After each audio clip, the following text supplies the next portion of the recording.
Bonjour à tous. Alors, on a effectivement, Ivar et moi, une tâche assez simple.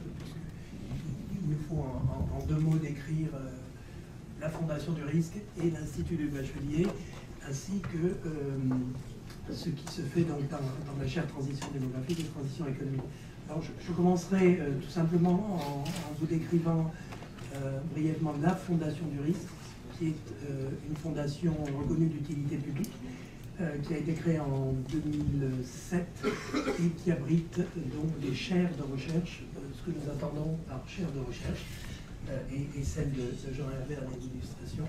C'est effectivement une chaire avec une institution académique, et nous avons travaillé les plus prestigieuses, en l'occurrence l'Université Paris-Dauphine et l'ENSAE pour cette chaire, et donc un titulaire, en l'occurrence Jean-Hervé. En général, c'est donc un professeur d'université. Nous en avons 6 donc à la Fondation du risque, et nous en avons 19 dans une fondation qui est la sœur de la Fondation du risque, qui est l'Institut en place de finance, et le tout travaillant sous le chapeau de l'Institut Les Bacheliers. L'Institut Les Bacheliers que je dirige avec mon président André Léniland, et qui consiste sur le modèle de l'Institut Henri Poincaré pour les mathématiques, à être en fait un lieu de recherche et de transfert de la recherche à l'application et inversement, qui se situe au Palais Brongniart. L'Institut de Bachelier, c'est une création du ministère des Finances en 2008 pour, je mentionne le terme de l'époque, penser l'après-crise pour mieux traverser la crise. Et en fait, j'aime beaucoup cette expression, parce que comme nous sommes effectivement toujours un peu en crise, je pense qu'effectivement c'est une expression qui reste tout à fait juste. Alors l'Institut du Bachelier, c'est au Palais Brongniart, je l'ai dit, c'est donc le chapeau, et c'est en fait un centre de recherche en réseau qui travaille avec toutes les institutions académiques, donc depuis Toulouse vers le sud, l'école d'économie, et aussi Saclay, le plateau de Saclay, HECX. J'en oublie, Centrale bientôt, l'ENSAE, etc. Et effectivement, nos partenaires un peu plus fidèles, traditionnels, qui sont en fait le Collège de France et l'Université Paris-Dauphine et l'École normale supérieure. Je mentionne ce petit groupe parce que c'est notre groupe fidèle depuis le départ et qui va peut-être aussi baliser notre avenir, puisque l'Institut Les Bacheliers, je reprends une expression d'Augustin de Romanet, en fait, entend devenir à l'issue des investissements d'avenir, c'est-à-dire ce fameux grand emprunt, être capitalisé pour devenir un laboratoire d'excellence intitulé Finance et croissance durable. Donc, si Augustin aime les oxymores, là en voilà un, je pense. Mais pour autant, ce n'est pas tout à fait une contradiction, puisque être demain, l'Institut du Bachelier devenant demain, avec ces deux fondations, un laboratoire d'excellence en finance, c'est surtout se préoccuper, à travers tout notre travail de recherche, et les chaires en particulier, de deux enjeux d'avenir, que nous pensons des enjeux à 10 ans en finance, qui sont, et que nous partageons avec la Caisse des dépôts, qui sont le financement du développement durable et le financement des transitions démographiques. Voilà.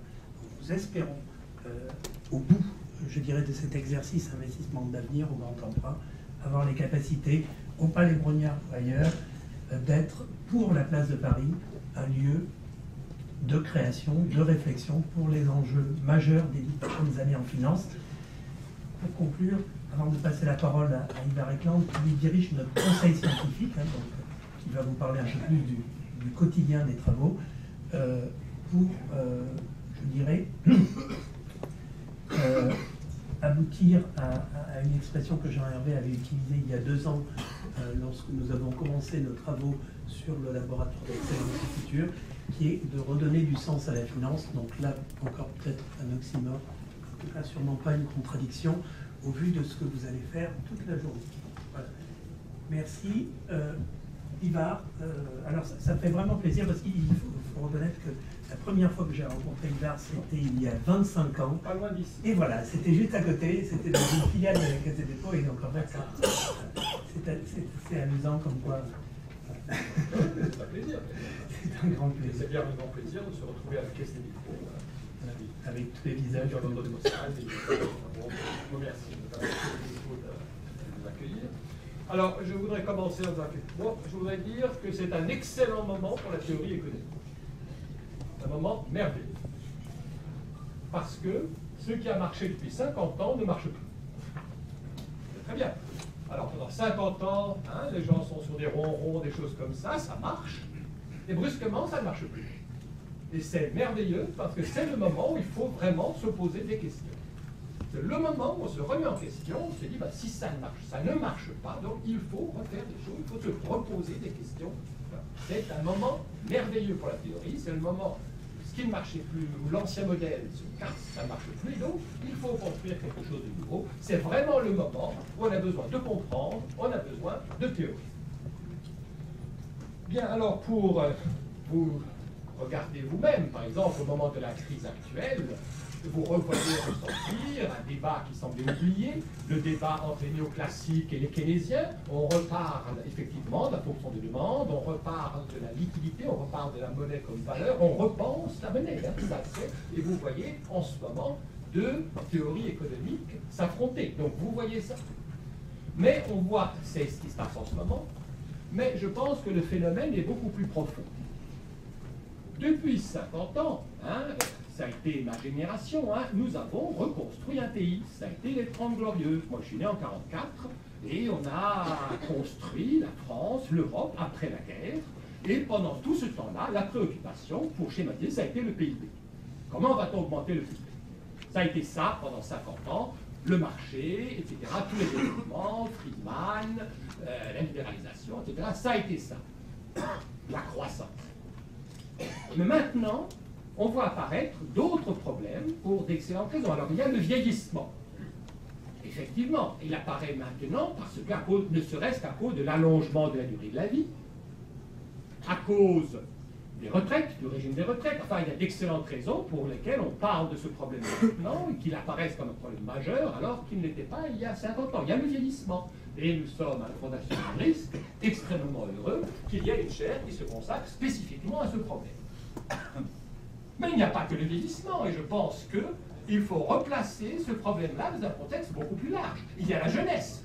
Il y a le contraire, l'autre génération, je ne peux pas dire non productive pour ces personnes, mais enfin, il y a aussi l'autre bout, il y a les jeunes. Les jeunes posent problème à l'heure actuelle aussi. L'éducation, l'emploi des jeunes.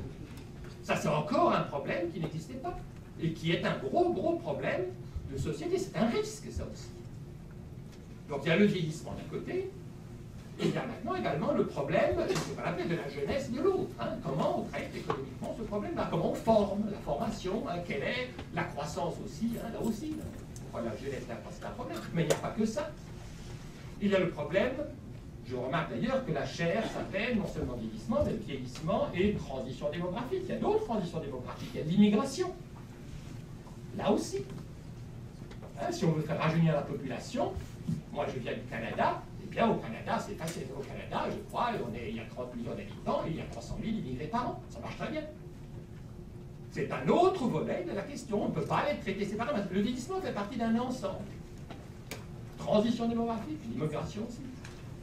Et enfin, il y a quelque chose d'autre dont on ne parle pas. Il y a ceux qui ne sont pas nés. Ceux qui ne sont pas encore nés. On ne parle plus du changement climatique, au moins ici, parce qu'au Canada, on en parle. Là, on le voit. On voit l'activité économique, la production de poissons, la production de bois, tout ça qui chute, qui tombe à cause du réchauffement. On va en reparler de ceci. Mais pourquoi se préoccupe-t-on du réchauffement climatique? Moi, je serais... les premiers effets vont se faire sentir, les effets commencent à se faire sentir maintenant, mais ça ne frappera à plein que dans 50 ou 100 ans. Moi, je serais mort. Moi, je serais mort. Rassure. On verra à l'issue des travaux de ce matin. Il ne faut pas mettre de borne à la bonté du Seigneur. Nous sommes tous d'accord. Mais, je veux dire, quand vous parlez de politique, quand vous parlez de politique à 50 ou 100 ans, et vous en parlez maintenant, quand vous parlez du démantèlement d'une centrale nucléaire, vous parlez de quelque chose pour lequel il faut provisionner maintenant, mais qui se passera dans 60 ans. Vous parlez de choses qui ne vous affecteront pas vous et qui n'affecteront pas un certain nombre de personnes vivantes actuellement. Vous vous occupez de gens qui ne sont pas nés. Et c'est une préoccupation réelle. Il y a des gens qui manifestent pour les réchauffements, etc. Donc, il y a un volet complet le vieillissement, la jeunesse, l'immigration, les générations qui ne sont pas nées. Et je vous fais remarquer, c'est extrêmement intéressant parce que tous ces gens-là ne peuvent pas faire entendre leur voix. Les jeunes ne votent pas. Les vieux, ben, nous pouvons, mais enfin, il arrive un moment, hein, c'est un des problèmes du vieillissement, hein, on parlait de la dépendance, où là aussi on parle pour eux. Les immigrés, ben, par définition, ne sont pas là. Les générations qui ne sont pas nées ne sont pas là. Alors, comment, la théorie est intéressante, parce que comment va-t-on parler pour des gens qui ne sont pas là? Alors, c'est un problème extrêmement intéressant, et c'est un problème actuel, ce n'est pas un problème théorique, pas encore traité. Je reconnais ton affection pour les problèmes de principal agent. Ben oui. Alors, je dis ça, c'est donc, je reviens à ce que je disais. Ça veut dire que on sort maintenant du domaine de l'économie positive, où on constate ce qui se passe, et maintenant il faut se poser, disons, on revient à la théorie économique, c'est un peu la théorie de l'économie normative, à savoir qu'est-ce qu'il conviendrait de faire. Mais à ce moment-là, pourquoi et pour quel but? La théorie économique, ou l'économie, ne vous parle jamais des buts. Hein. Elle dit, avant c'était le PIB, ensuite si vous regardez la théorie, les gens ont une fonction d'utilité, puis la fonction d'utilité est considérée comme donnée. Donc l'économie ne pourra pas répondre à ce genre de questions, qui sont des questions importantes, si elle ne sait pas quels objectifs atteindre. Et les objectifs, elle est incapable de les donner. Elle prend les objectifs que d'autres lui donnent. Donc traiter tous ces problèmes, ça renvoie, comme vous vous doutez bien, à des choix de société, à des choix politiques, voire à des choix anthropologiques. Hein. Toutes les sociétés en ont dans un certain sens. Et ça rend effectivement la question extrêmement intéressante. Donc je suis particulièrement... Donc on ne fera pas l'économie des objectifs, et je suis pour ça très content de voir que dans cette salle, il n'y a pas uniquement des théoriciens, mais il y a également des gens qui représentent le monde de l'entreprise et peut-être le monde politique. Je vous remercie.